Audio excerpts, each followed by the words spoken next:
శివకేశవులు ఇద్దరి మధ్య భేదం లేకుండా ఎందుకు పూజ చేస్తారంటే, అంతటి భగవంతుడు కూడా లోకోపకారం కోసం ఎన్ని కష్టాలు పడ్డాడో ఆలోచించు.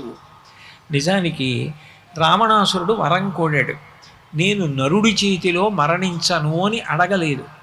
ఆయన బ్రహ్మగారి దగ్గర అన్న మాట ఏమిటంటే, తృణభూతాహితామన్యే ప్రాణినో మనుషాదయ అన్నాడు.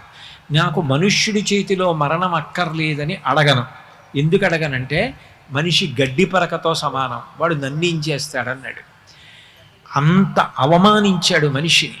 అటువంటి మనిషిగా వచ్చి రావణ సంహారం చెయ్యడానికి, మనిషిగా పుట్టాలంటే ఆ యుగంలో తల్లి గర్భంలో 12 నెలలు తల కిందకి కాళ్ళు పైకి పెట్టి పెరగాలి. భగవంతుడికి అవసరమా?